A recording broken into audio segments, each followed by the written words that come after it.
Good morning, world. It's your girl, Dominique Spinelli. We're going to lay this news down. I hope y'all are doing all right today. I am doing phenomenally, okay? I feel good. The week is almost over. It's Friday Junior out here. I'm ready for it. I got plans for the weekend. I'm so excited. So, like I told y'all yesterday, I'm going to be working at the Christmas store at We Care on Saturday. And I am just so excited to dress up. They encourage it, and I'm like, I was going to dress up anyway, but now I'm really going to dress up. So I went and I found like bows, like bows that you would put on presents. And I'm thinking I'm going to do 2 puffs and put the bows around them, kind of like what I do on Valentine's Day. And I just been working on my outfit. I got these green tights from when I was Mermaid Man that would totally work. I just have to figure out what I'm going to wear them with. If anyone has any ideas, I'm open to that. But I got something in the works, and I'm gonna put on all the makeup. It's gonna be so cute. And luckily, I don't have to go till like later in the day, so I'll have time to put on all the makeup and everything. And then after that, I've got plans with my friend Brittany, and we're gonna go roam the streets with purpose. We're not just roaming the streets aimlessly, y'all. Relax. You can't really do that out here. Like, if you're not going nowhere, you're gonna end up nowhere. You can't aimlessly roam the streets in the country. Where are you gonna be? In a field? All right, let me and put these sound bites. Okay, everything is lined up. Let's go.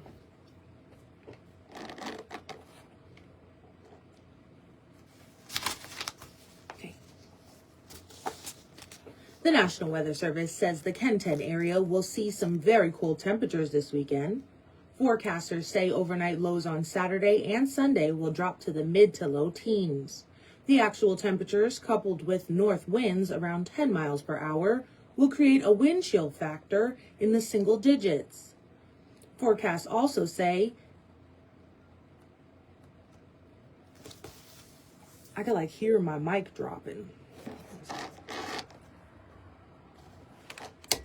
Ooh. There we go. Okay. There we go. Okay, back to it. Forecasts also call for daytime highs on Sunday to stay in the mid to upper 20s with brisk north winds. There you go. The 13th annual Blue Light Hunger Fight was successful in receiving over 1,000. I actually have something I need to go get. I'll be right back, y'all.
Okay, my bad, y'all. I needed the numbers for the sound. We're going to record that over. We're good to go now.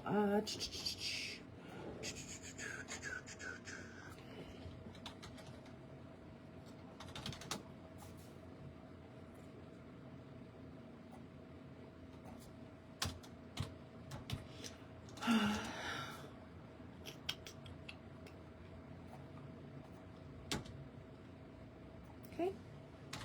All right, let us begin again.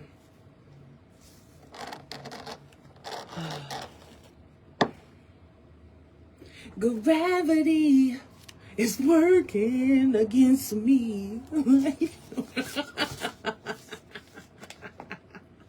All right, come on.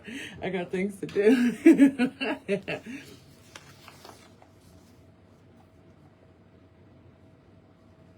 The 13th annual Blue Light Hunger Fight was successful in receiving over 1,000 cans of food and over $2,000 in cash to help feed those who are hungry.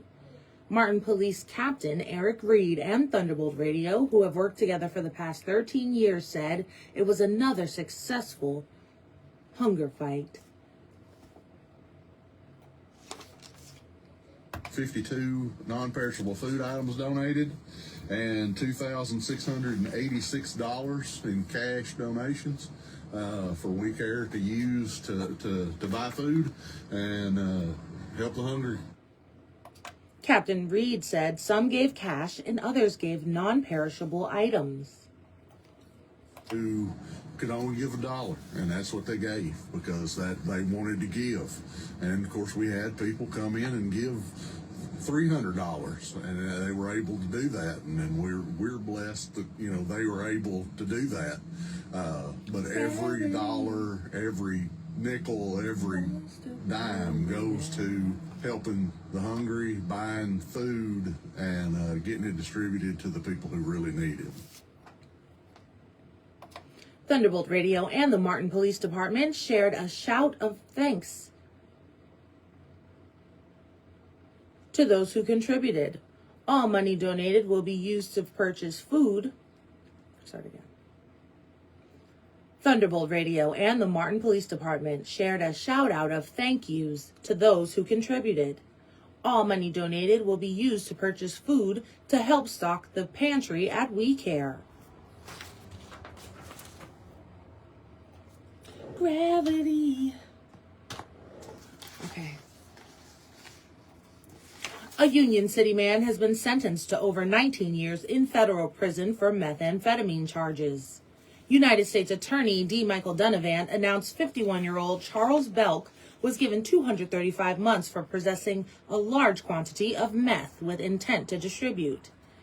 In January of 2024, postal inspectors were alerted to a suspicious package that was mailed from California to an apartment complex in Union City.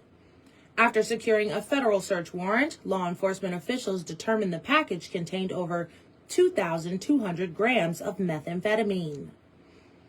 When officers delivered the package to the apartment complex, Belk took possession. A search warrant then seized the methamphetamine, over $7,000 in cash, and several firearms.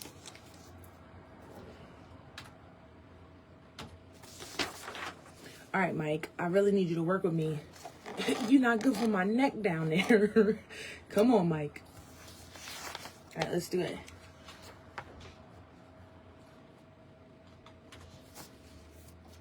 Hey, Kaylee. Hey, Kaylee. All right, let me see. On a Friday night, December 10th of 2021, a tornado swept through the Kenton area, claiming the lives and changing the towns forever. Current Dresden Mayor Mark Maddox reflects on the day following the devastation. December the 11th, so back then, in 21, so I can only tell you from the perspective of a citizen in that I was still the building administrator for the Personal Development Center. My boss called me, Director Randy Frazier, and said, "We need your building for shelter." I immediately took off to open the building to allow people a place to sleep for that night. And then on December the 11th, I just remember a growing sadness as I walked around town, as I drove around town, as I looked at my destroyed church building, and I looked at my downtown that had been severely damaged. I remember that growing sadness. At the same time, I also remember a spirit rising in me that said we've got to recover. We've got to push forward. We've got to get past this devastation and move on. Mayor Maddox tells us how Dresden has changed since that horrific night. Citizens of Dresden have a new confidence in their resiliency. On December the 10th, we took a devastating hit. several businesses were destroyed, 5 city blocks were destroyed, and here we are 4 years later. We have several businesses that have reopened with new construction. We have a new city hall, and for the first time consolidated the police department, the fire department, and our administrative services all into one building. I think the citizens of Dresden are happy with our recovery, and it has proven that we are a resilient people. In all, the tornado covered over 165 miles in almost 3 hours, making it the 9th longest tornado path ever recorded in the U.S., claiming 57 lives and injuring over 500 people. The tornado was also the deadliest in U.S. history to occur in the month of December. Gravity.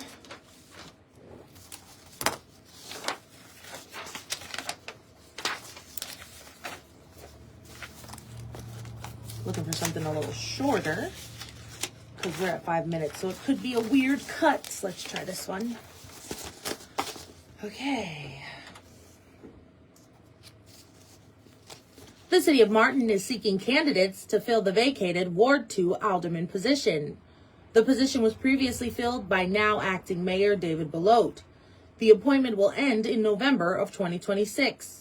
All applications must be received by 5 p.m. on January 5th. If interested, please send a letter of interest and a resume to the City of Martin Recorder at the Martin Municipal Building on University Street. Call Martin City Hall with any questions.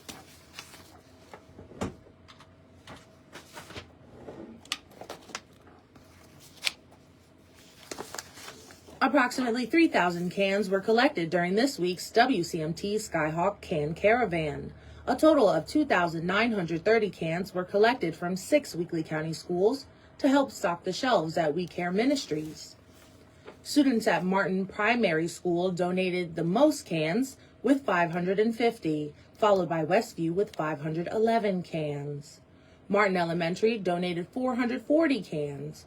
Greenfield School donated 300 cans. Central Christian Academy donated 217 cans, and Dresden donated 100 cans. The annual Can Caravan is a partnership with Thunderbolt Radio and Digital and UT Martin Athletics. Let me see if I can cut that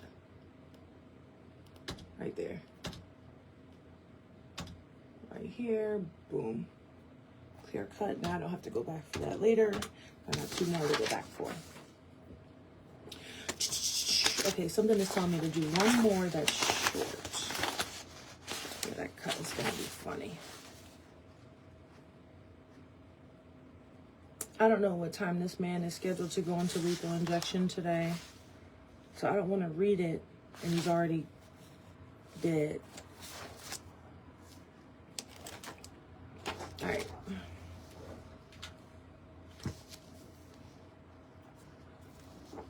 Tennessee-based restaurant chain Cracker Barrel has reported lower than expected sales in its first fiscal quarter.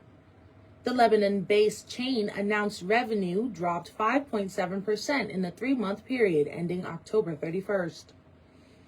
Revenue was lower than Wall Street had anticipated as the company continues to feel the fallout from a botched plan to revamp its logo and restaurants.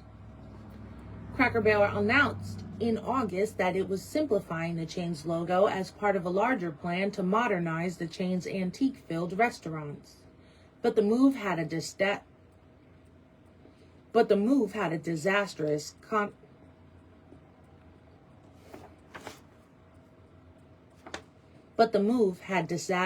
consequences. Customers did not like the new logo, which didn't include Cracker Barrel's longtime overall clad man leaning on a barrel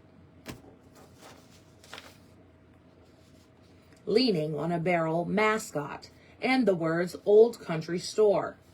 Due to the backlash, company officials backtracked a week later, saying it would keep its original logo.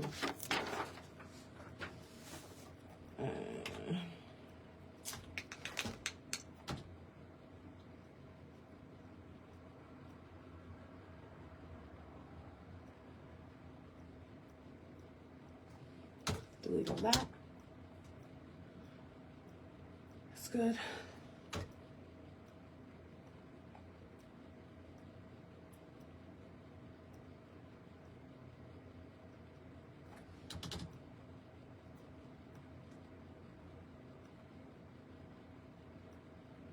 Nice. Okay.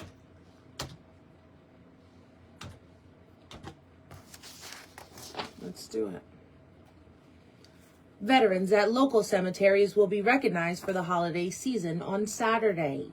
The annual National Wreaths Across America Day will again take place. Local coordinator Linda Smith is in her 8th year of spearheading the effort to remember area veterans. Ms. Smith told Thunderbolt News about the opening ceremony on Saturday at the Mawnin Public Library.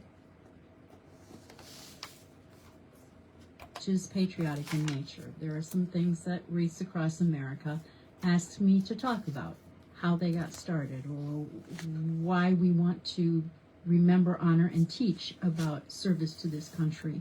And that's their mission, to remember, honor, and teach. Once the opening ceremony is done, then we transport the wreaths to the different cemeteries and lay them. 3 of the cemeteries, the largest 3, have ceremonial wreath laying, which means that if you're an Army veteran, I might ask you to place a wreath on another Army veteran buried in that cemetery.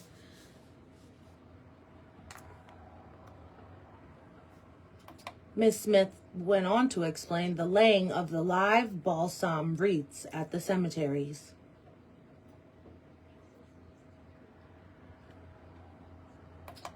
To respectfully take that wreath, go to the veteran's gravesite, and before placing that wreath down, to say that veteran's name. The day we quit saying a veteran's name, they're forgotten.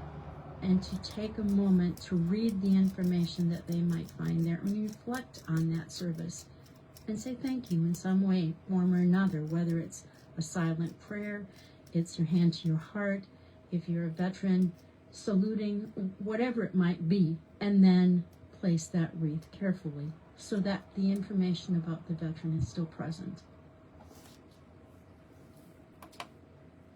Ceremonies will take place at the Mawnin Public Library at 11, with volunteers urged to attend and assist with wreath laying.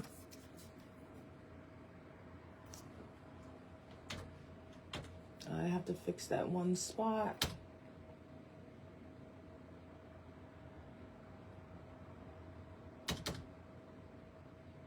Right there. All right, I fixed this one. So we're good on this one. Okay.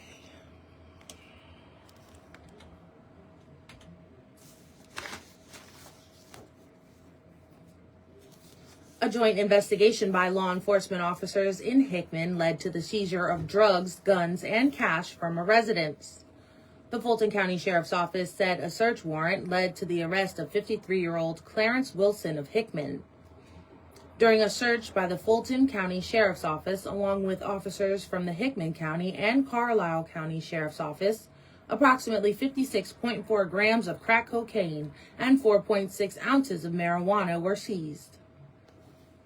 Officers also located approximately $16,000 in cash believed to be drug proceeds, along with a handgun and 3 long guns.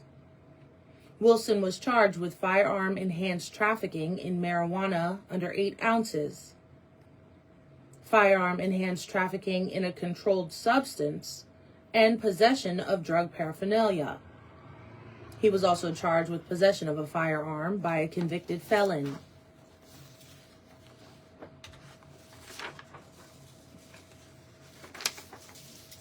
Well, that's not the time to put in another article about guns. Let's move that around. A new radio system was announced for Graves County first responders on Monday. Governor Andy Beshear was on hand as the Graves County Sheriff's Office, Mayfield Police Department, along with Mayfield Fire and EMS, transitioned to the Kentucky State Police radio system.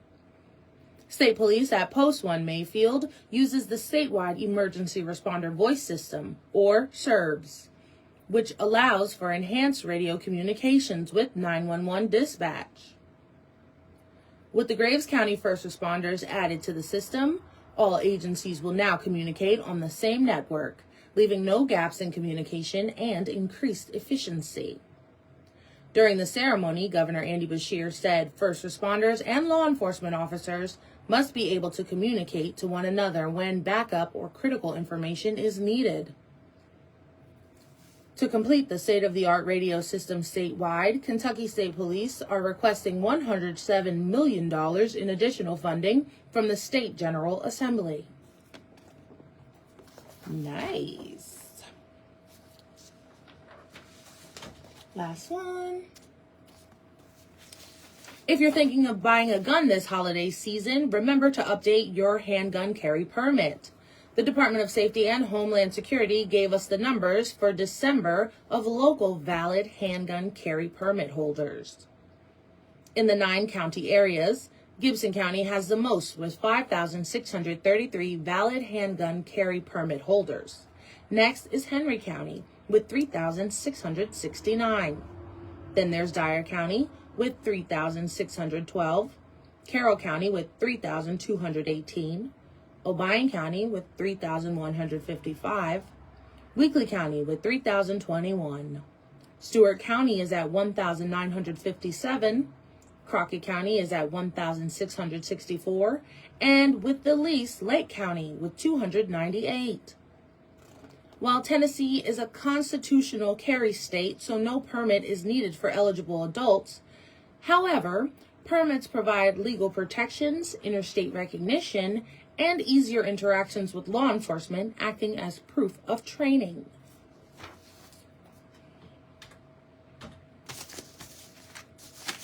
I don't know what to do about this man that's going to get executed today. Let me find out what time. That sounds crazy. What's his name? Harold.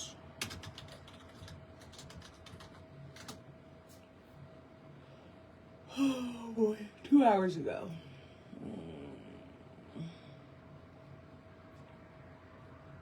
Scheduled for 11 o'clock, so he'll be executed at 11 o'clock.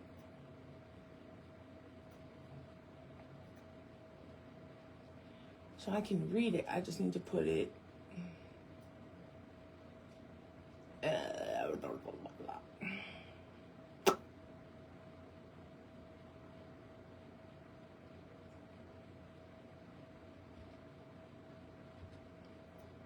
What I think I'll do is move it to the front. Wait. Where's my broadcast? Oh no, I almost lost my whole broadcast. Not really, but it did go away. Let me see. Alright, so I think I'll put it in here. Generate silence. Give me like 200 seconds. I'm not going to need that long. But let me just read it.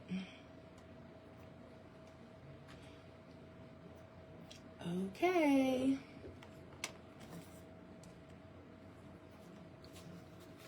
Tennessee Governor Bill Lee will not intervene to prevent the execution of Harold Wayne Nichols, who is scheduled to die today at 11 by lethal injection. The 64-year-old confessed to the 1988 crime of rape and murder of Karen Pulley, a 20-year-old student at Chattanooga State University, and several other rapes. Although he expressed remorse during his trial, he admitted that he would have continued his violent behavior had he not been arrested. Nichols' attorney had sought to have his sentence commuted to life in prison, citing the fact that he took responsibility for his crimes and pleaded guilty. Governor Lee rejected the clemency petition in a short emailed statement Tuesday. All right, so that one I just have to keep an eye on because I don't want to post it at like 3 o'clock and he's already dead. So I'll just keep an eye on that. Let me see.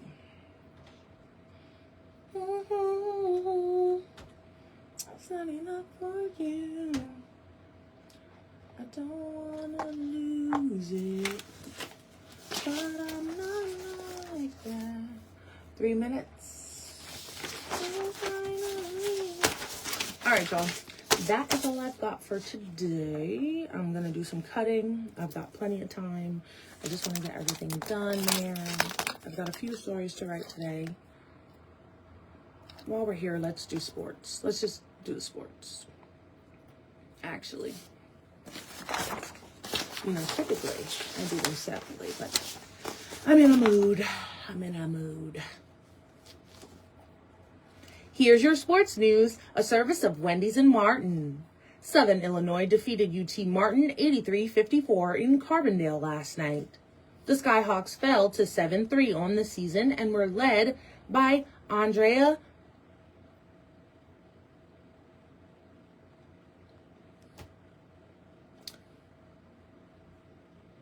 Bukmirovic.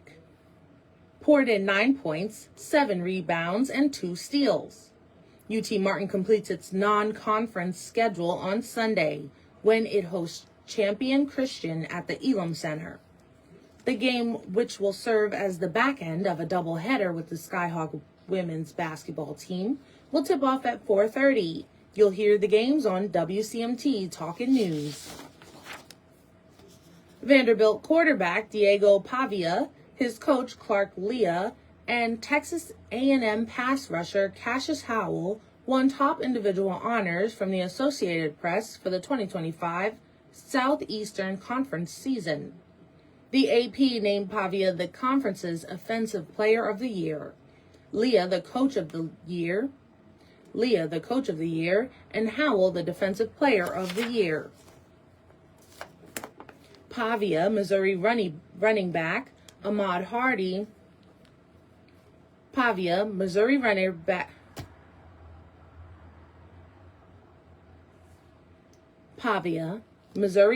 back Ahmad Hardy, and Commodore's tight end Eli Stowers were unanimous selections for the All-SEC team that was voted on by media members who regularly cover the league.